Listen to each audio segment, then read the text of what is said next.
जय हिंद।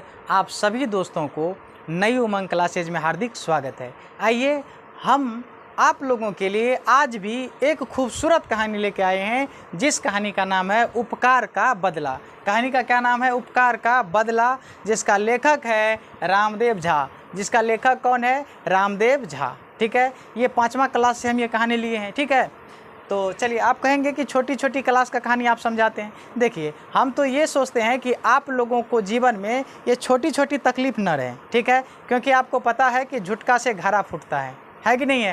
तो इसीलिए आप लोगों को छोटी छोटी गलती हम नहीं रहने देंगे। ठीक है, ये छोटी छोटी कहानियाँ भी हम आपको समझाते हैं, धीरे धीरे बड़े लेवल का कहानी भी समझाएंगे। ठीक है, तो चलिए, आज हम कौन सा कहानी देखने वाले हैं? उपकार का बदला, जिसका लेखक है रामदेव झा। चलिए कहानी को शुरू करते हैं।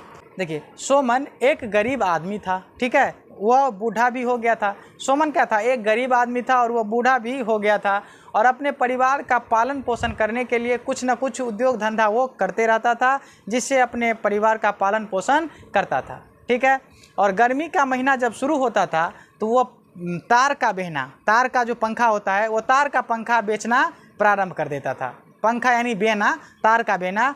तो वो क्या करता था? गर्मी का महीना जब प्रारंभ होता था तो तार का बेना क्या करता था? बेचना प्रारंभ कर देता था। ठीक है, और उससे जो कुछ पैसा होता था उससे वो क्या करता था? अपने परिवार का पालन पोषण करता था। ठीक है, तो सुनिएगा ध्यान से। गर्मी के दिनों में वह क्या करते थे? तो तार का जो पंखा होता था वो ले करके गांव में, मोहल्ला, जितने बाजार उजार, सड़क के किनारे, सारे जगह वो पंखा को बेचा करता था। ठीक है, और आपको तो पता है कि गर्मी के मौसम में जो दोपहरिया का समय होता है वो धूप बड़ा टाइट होता है। तो उस समय वो क्या करता था? एक वृक्ष के नीचे जा करके सुस्ताने लगता था, विश्राम करने लगता था। ठीक है, और जब वो पंखा बेच करके लौट रहा होता था तो वो क्या करता था? जो पंखा बेचे थे उसमें से कुछ पैसा निकाल करके बाजार से वही मुरही, चना, चबेना, गुलगुल्ला ये सब खरीद लेता था, और मटरी बांध लेता था, और आता वही वृक्ष के नीचे बैठ करके उसे बड़े प्रेम से खाता था। ठीक है, एक दिन क्या हुआ? तो वही मोटरी वहाँ पर खोल रहे थे, और वही वृक्ष से कुछ दूरी पर एक झाड़ी था, जहाँ पर बानरों का बसेरा था।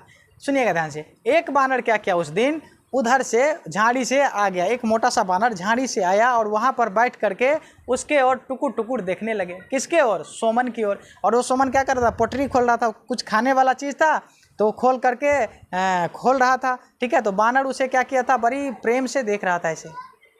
ठीक है, देख रहा था। सुनिए, तो सोमन ने क्या किया? पोटरी खोला, उसमें से गुलगुल्ले, 2 गुलगुल्ला निकाला और बानर को दे दिया। बानर ने क्या किया? उसे खा लिया, और उसे खा लिया। ठीक है, और डेली तब बानर ने यही ढाठी पकड़ लिया।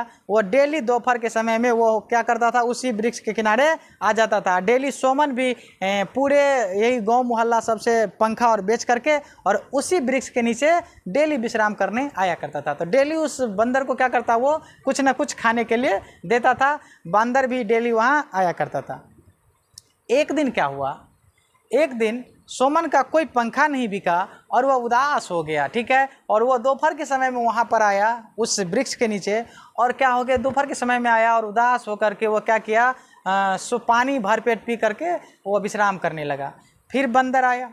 बंदर ने देखा, अरे वाह, आज तो कुछ पटरी उटरी नहीं खुल रहा, आज क्या बात है? फिर वो बंदर बैठ करके देख रहा है कि पटरी खुलेगा कि नहीं।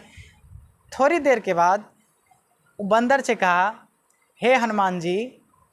किसने कहा? सोमन ने बंदर से कहा, हे हनुमान जी, आज हम तो खुद भूखे हैं, आज तो मेरा पंखा भी नहीं बिका है, हम आपको कहाँ से कुछ खिला सकते हैं? सो हे हनुमान जी, आज जिस तरह मैं भूखा हूँ ना, उसी तरह आप भी भूखा रहिए, क्योंकि हम आपको आज कुछ दे नहीं सकते हैं। क्योंकि हम भी भूखे हैं तो हम आपको कहाँ से आज खिला सकते हैं? सो हे हनुमान जी, आज मुझे माफ़ करें। किसने कहा? सोमन ने।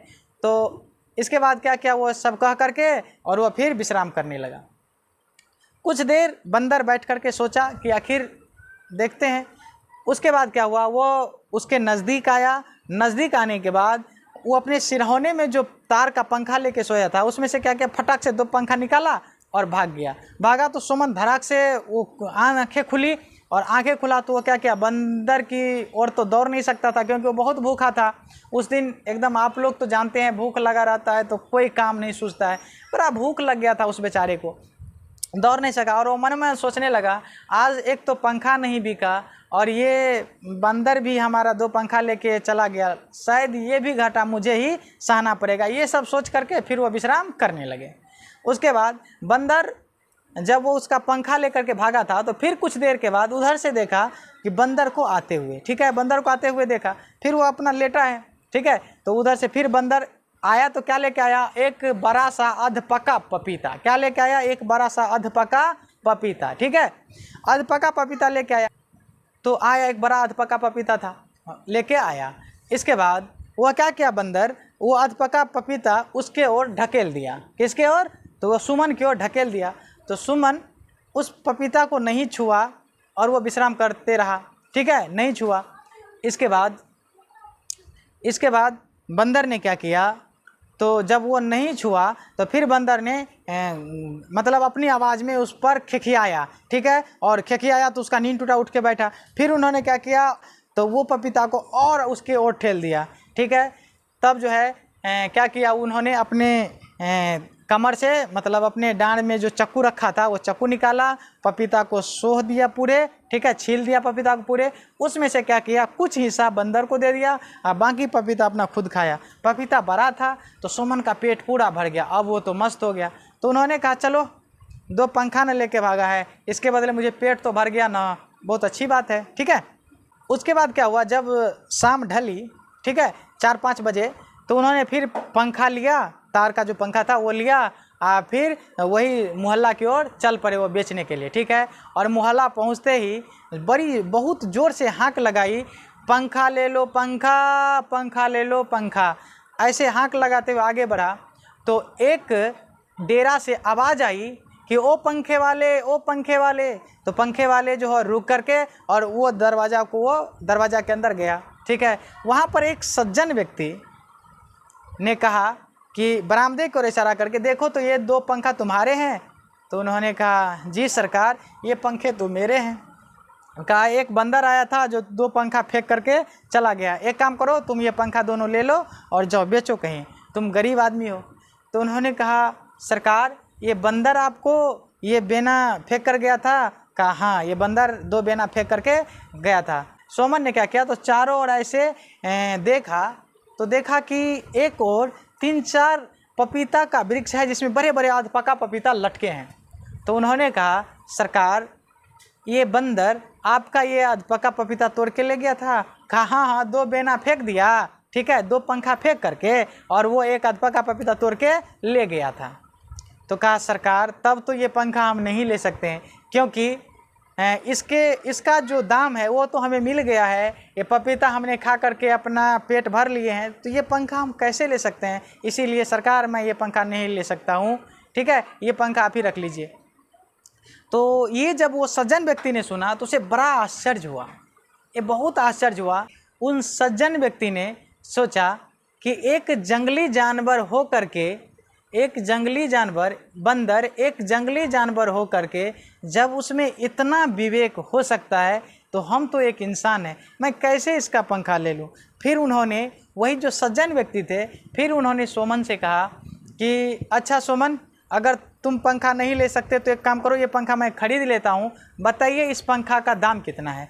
तो कहा सरकार, हम तो बाज़ार में 4 रुपये जोड़ा बेचते हैं। कितने रुपये? 4 रुपये जोड़ा हम बाज़ार में बेचते हैं। आज आपका जो इच्छा है वही दीजिए, हम उसे बड़े भाग से, मतलब उसे हम बड़े प्रेम से उस पैसा को रख लेंगे। तो उन्होंने क्या किया, तुरंत अपने जेबी में हाथ दिया और उसे 5 रुपया का डॉलर निकाला, ठीक है।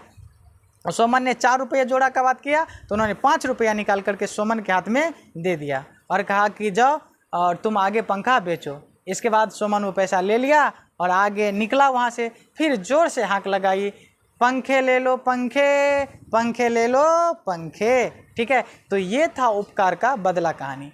तो मुझे विश्वास है कि आप लोगों का ये उपकार का बदला कहानी अच्छा लगा होगा। अगर अच्छा लगा होगा तो एक लाइक ज़रूर कीजिएगा।